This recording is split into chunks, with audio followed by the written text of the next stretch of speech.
Hello, ಯಾರು ಮಾತಾಡೋದು? ಇದು ಜಿಡಿ ಕಂಪನಿಯವರಿಂದ ಬಂದಿರೋ ಫೋನ್ ಇದು. ಹೇಳಿ. ನೀವು ಅವರಿಗೆ ನೇಮ್ ಸಜೆಸ್ಟ್ ಮಾಡಿದ್ರಾ? ಹೌದು. ಏನ್ ಹೆಸರು ಸಜೆಸ್ಟ್ ಮಾಡಿದ್ರಿ? ಸುಮಾರು ಒಂದು 40-50 ಸಜೆಸ್ಟ್ ಮಾಡಿದ್ದೆ.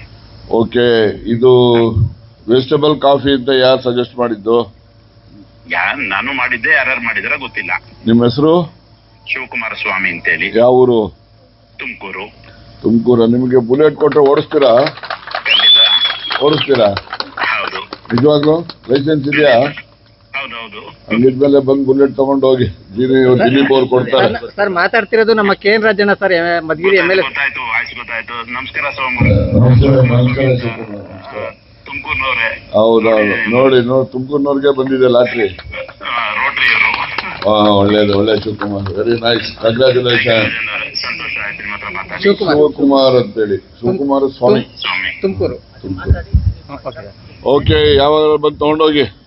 ಖಂಡಿತ. ಓಕೆ, ಥ್ಯಾಂಕ್ ಯು, ಒಳ್ಳೇದಾಗ್ಲಿ. ಧನ್ಯವಾದಗಳು ಎಲ್ಲರಿಗೂ. ನಮಸ್ಕಾರ. ಯಾವಾಗಲೂ ಕೂಡ ಹೊಸ ಆಯಾಮಗಳನ್ನ ಹುಡುಕ್ತಕ್ಕಂಥವ್ರು.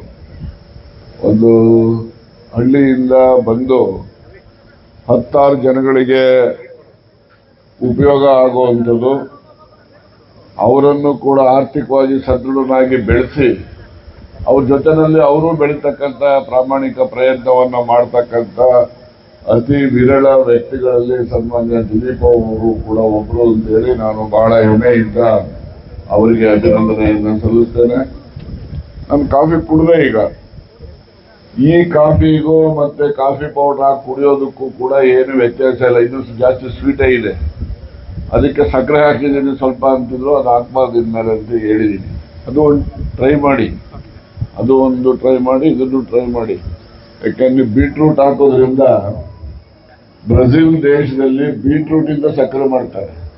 ನಮ್ಮಲ್ಲಿ ಕಬ್ಬಿಂದ ಸಕ್ಕರೆ ನಾವು ಮಾಡ್ತೀವಿ, ಅವರು ಬೀಟ್ರೂಟಿಂದ ಸಕ್ಕರೆ ಮಾಡ್ತಾರೆ. ಆದರೆ ಇಷ್ಟೊಂದು ಸಿಹಿ ಅದಿರೋದಿಲ್ಲ.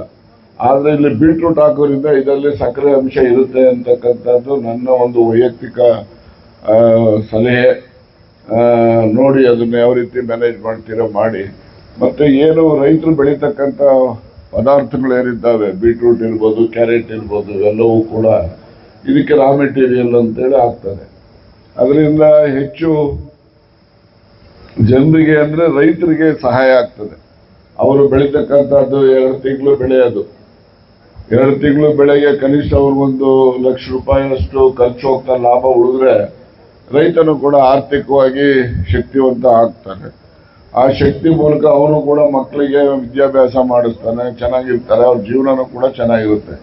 ಈ ರೀತಿಯ ಹೊಸ ಆಯಾಮಗಳನ್ನ ಸನ್ಮಾನ್ಯ ದಿಲೀಪ್ ರವರು ಈ ಒಂದು ನಡೆಸ್ತಾ ಇರ್ತಕ್ಕಂಥದ್ದು. ಮತ್ತೆ ಬಹಳಷ್ಟು ಜನ ಹೆಣ್ಮಕ್ಳಿಗೂ ಕೂಡ ಅವರಿಗೆಲ್ಲ ಬೇರೆ ಬೇರೆ ಕಡೆ ಗಾರ್ಮೆಂಟ್ಸು ಅಲ್ಲಿ ಇಲ್ಲಿ ಹೊರಟೋಗ್ತಾರೆ. ಗಾರ್ಮೆಂಟ್ಸ್ನವ್ರು ಹೋಗೋ ಮಕ್ಕಳು ನೋಡಿದ್ರೆ ನನಗೆ ಹೊಟ್ಟೆ ಉರಿತದೆ. ಬೆಳಗ್ಗೆ 6 ಗಂಟೆಗೆ ಮನೆ ಬಿಡ್ತಾರೆ, ರಾತ್ರಿ 9 ಗಂಟೆಗೆ ಬರ್ತಾರೆ. ಮನೆ ಕೆಲಸ ಬೇರೆ ಮಾಡಬೇಕು, ಹೊರಗಡೆ ಕೆಲಸ ಮಾಡಬೇಕು, ಮಕ್ಕಳು ಮರಿ ನೋಡ್ಕೊಂಡು